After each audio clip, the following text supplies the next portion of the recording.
distinguished Deputy Mayor of the city of The Hague, Ms. Saskia Brunis, Your Excellencies, dear colleagues and friends, ladies and gentlemen. I would like to add to the questions raised by the Deputy Mayor for us today and ask really how can we make use of the new and emerging technologies more to, of course, benefit and harness them, but also in a more transparent and more explainable way so as to ensure accountability, particularly when they risk to harm us or when they risk to harm human rights. I'm honored and pleased to be here on behalf of UNESCO on the occasion of the second summit on accountability in the digital age among like-minded peers and organizations whose values are closely aligned to our own and who are engaged in similar efforts to ensure that ICTs are empowering tools for personal, professional and societal engagement and development. My name is Cedric Wachholtz. I head UNESCO's ICT in Education, Science and Culture section. I've been working for UNESCO for more than 20 years on technologies. And I was in Bangkok based before, but I'm now working in Paris in UNESCO's headquarters. And apparently I cannot escape the French cultural influences as I start with a quote from a French playwright, actor and poet, Molière, who wrote, it's not only what we do, but also what we do not do for which we are accountable. And in terms of accountability in the digital age, we do not do enough. Accountability in the digital age becomes central as algorithmic systems are increasingly being used as part of decision-making processes in both the public and private sectors with potentially significant consequences for individuals, organizations, and societies as a whole. I will therefore concentrate on artificial intelligence dimensions of accountability, start with related challenges and needs, discuss key accountability dimensions and requirements, action points, and will close by briefly outlining UNESCO's ongoing and upcoming work.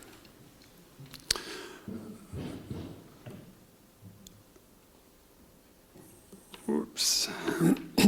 A few examples from the GAFAM highlight the urgent need for accountability. Tay, the chatbot from Microsoft that became racist and was shut down less than 24 hours after inception. Amazon's hiring algorithm that was based on their own hiring data was quickly shut down because it was biased. Google's external ethics board was also closed after 1 week in spring 2019, and Facebook was fined $5 billion for the misuse of user data connected to privacy laws in July 2019. Do not misunderstand me. UNESCO works closely with the private sector, including many of these companies, to harness the potential and address the challenges of AI. And you might be astonished to hear that some of them ask for stronger enforceable standards. But under these attention-grabbing news, what are the systemic underlying AI challenges? The first one is, of course, inclusion. Even though it might seem too obvious, I have to start by emphasizing that the digital and knowledge divides are substantial today and risk to increase in terms of AI differences between the global north and the global south. A key challenge is to conceive and develop AI accountability frameworks and guidelines in a manner that is inclusive and represents the view of all countries and all people concerned. I will not need to remind this group about the staggering disparities, starting with a global internet user penetration of only 51% and only 20% in least developed countries. But beyond access to hardware and AI infrastructure, meaningful access also requires the capability to make use of existing tools, and the global shortage of AI talent and brain drain are increasing the existing disparities. Developing countries are often Oops, I did not show that. Developing countries are often also not contributing to discussions on the ethics of VR. You see on the graphic here a study from 2019 on AI ethical frameworks on the right. And out of 84 documents containing ethical principles or guidelines for AI, there were no African or South American countries represented independently from international or supranational organizations. This matters for many reasons, as a matter of inclusion and rights, but also as we are losing the valuable insights that these regions have to contribute.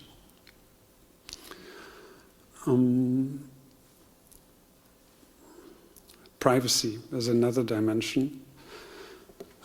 We know that vast amounts of data are now routinely collected and aggregated by AI-powered systems online through our social media and web use and through internet-connected devices. These are quite obvious cases. 2018, several media outlets reported the use of facial recognition software in shopping malls in Calgary, Canada, to collect different types of data from the behavior of customers in order to analyze and identify patterns in shopper behavior. Without asking the customers explicit consent, the software could track shoppers' ages and genders. Could it be considered intrusion of privacy if individuals are located in a public space and data is not taken from them, but rather deducted by an AI system? Would this be okay if the data were not used to target individuals, but to detect general patterns? Is consent meaningful if it has to be given in order to enter a shopping mall? Questions about privacy have always existed, but AI systems are making it possible to collect more and more intimate information about individuals, and our existing legislation on privacy does not cover these dilemmas. Biases.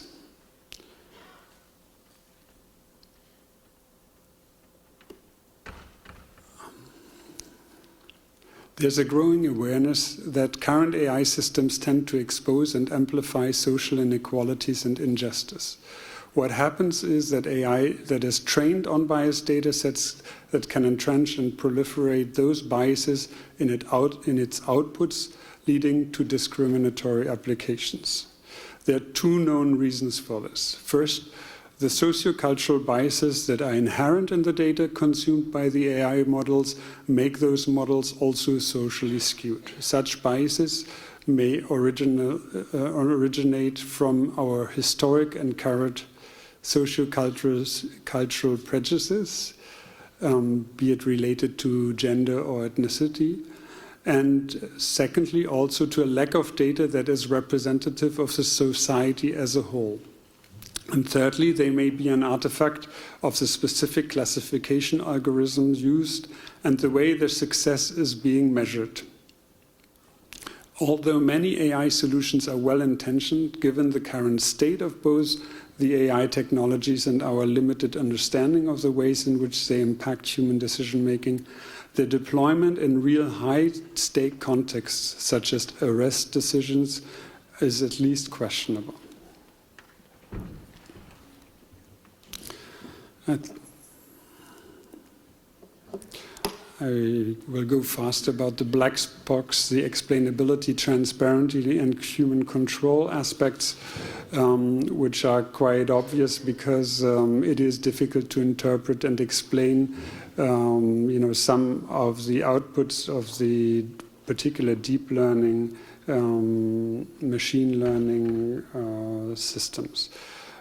Complexity is another dimension why accountability is really quite difficult, and it is much more difficult to attribute causality and responsibility because AI systems are increasingly connected over the internet and other information and communication networks, and therefore it has become more difficult to identify the causes and issues and where responsibility really lies for them. That is linked to the scale of the data, the modularity of the algorithms, iterative processing, the interconnections of decisions, and of course even more if there are human beings and machines interacting in these frameworks.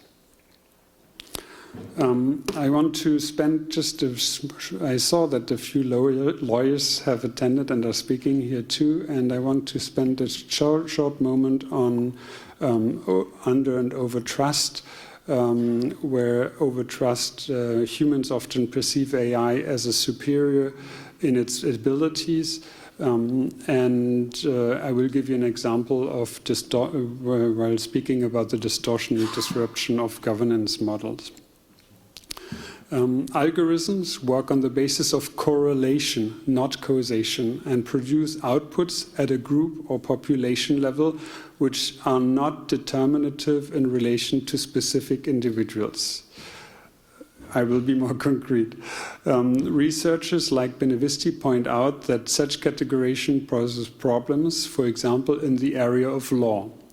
The categorization of individuals into groups based on predetermined factors, in other words, based on the stereotyped objectifying of human beings, is, I quote, directly at odds with the very notion of human dignity, the understanding that law must treat each individual as being unique. The risks are that the systems fail to take into account the unique characteristics of a specific individual, which is a key aspect of discretion within decision-making. And the risk of deference or overtrust in AI is likely to increase in relation to higher stakes decisions. For example, in the context of a parole decision for a person convicted of a serious crime, a human judge may be reluctant to overturn a high algorithmically produced risk score, given the potential consequences that a person may reoffend. In such a situation, the decision of the human would likely to be scrutinized, including a requirement to explain why the judge went against the findings of the algorithm. The example of discretion here demonstrates the significant shift enabled by such introduction of new and emerging technologies into how organizations, such as the judiciary, function, which is much more profound than a technological upgrade. The foregoing analysis illustrates that the employment of technology not only has a potential to adversely impact rights, but also potentially changes the way in which the key public organization functions. And this is why I really used a few minutes more. I think it is important to understand that AI is not only enhancing, but really changing the system, changing some system features, and it is particularly important for people and for public institutions to be aware of these changes. I will just run through now some obvious points. Portability across border challenges is, of course, a big challenge for accountability, which is developed in multiple jurisdictions and in ways that cross international and cultural boundaries. The pace of tech innovation outpaces policy responses, and that is common in technical innovation. And that could undermine, of course, trust among both experts and the public, and potentially limiting also the benefits of AI. Let me conclude the challenge part with the recognition that we need a new accountability framework, and governments, private sector, civil society, technical community, citizens, international organizations seem to agree on that.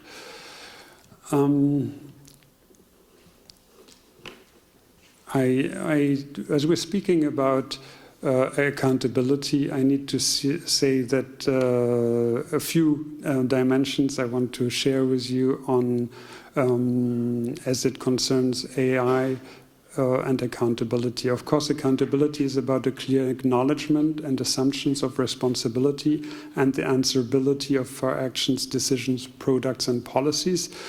And some distinguish the pre-factum and post-factum accountability.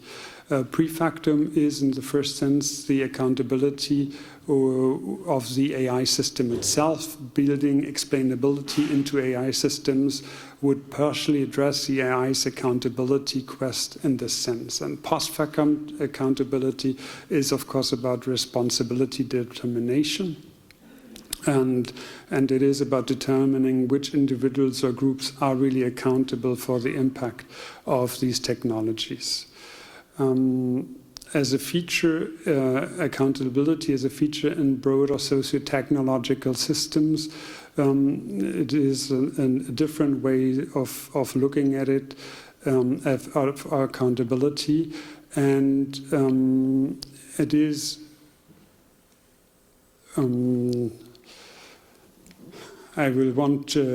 one part of it is, of course, proposed by, for example, AI Now, an algorithmic impact assessment as a means of building accountability into a broader socio-technical system. I want to also quote briefly the idea and concept of algorithmic accountability and justice, which was developed by the World Wide Web Foundation, which describes a critical distinction, as they say, between algorithmic accountability, the responsibility of algorithm designers to provide evidence of potential or realized harm, and algorithmic justice, the ability to provide redress from harms. Of course, UNESCO promotes a human rights-based inclusive approach with also a relational definition of accountability. And our concern is particularly the need for empowering all potential stakeholders to influence decisions that affect them, instead of surrendering the responsibility for enforcing accountability to those who are endowed with some of the appropriate governing powers.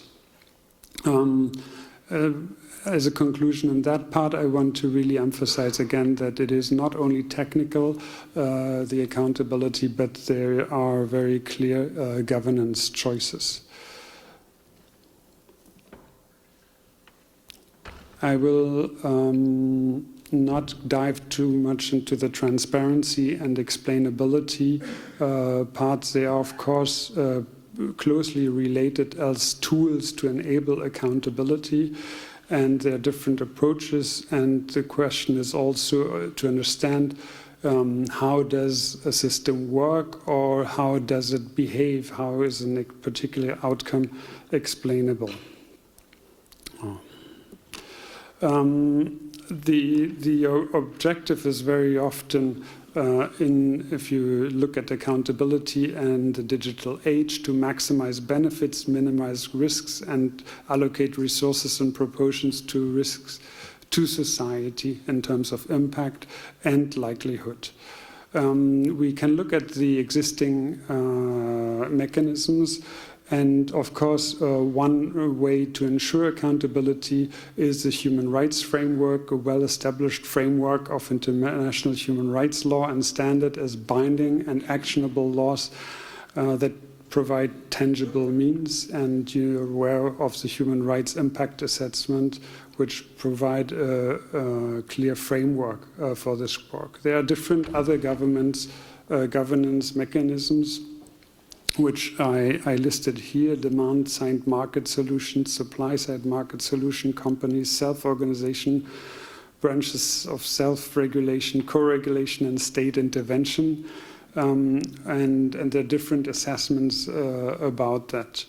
And if it is, not by EPRS, is the European Parliamentary Research Service, and they conclude that at least the demand-side and supply-side market solutions might not really work in terms of accountability.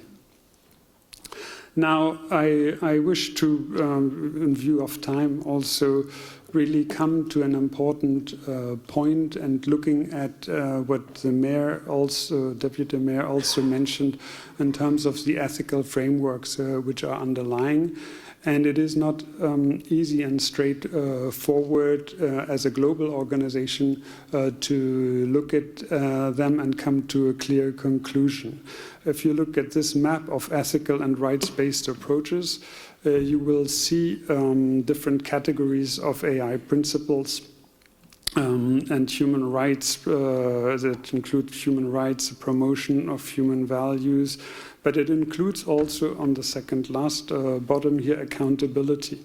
And from the 35 or so analyzed of ethical frameworks analyzed here by the Berkman Klein Center for Internet Society at Harvard University, you will see that, as it is the second last dot here about accountability, that many of these frameworks do include accountability dimensions, while they do not always include, for example, on the higher up, the human rights references. So accountability is throughout the existing frameworks a key dimension which is considered in close to all ethical frameworks. But there is not yet no global framework. There are many governmental, technical, and also regional principles and guidelines, and of course by companies too. But there is no globally agreed standard. And if we're speaking about accountability and the question against what the companies and other actors should be held accountable, it is of course, and we're speaking about how to program that into AI system, it is of course important to have an agreed framework before you even try to program it into AI system on a global level. And UNESCO is working on this. Here we have some dimensions by the World Commission on the Ethics of Scientific Knowledge and Technology, the COMEST, which has been working on ethics and technologies for more than 30 years, or 25 to 30 years. And I will now briefly also say, in closing, what UNESCO does in this area. Of course, in terms of AI, we look to harness AI in terms of the SDG, and we have 5 different sectors, and the social and human science sector looks at standard settings for ethics of AI, ethical reflection, social implications. The communication information sector looked at human rights, access, journalism, digital skills, education, looks at AI for teaching and learning, educational management and information systems, preparing for the future of work. Natural sciences looked particularly on AI and disaster risk reduction, climate science, and culture and diversity of expression and inclusions.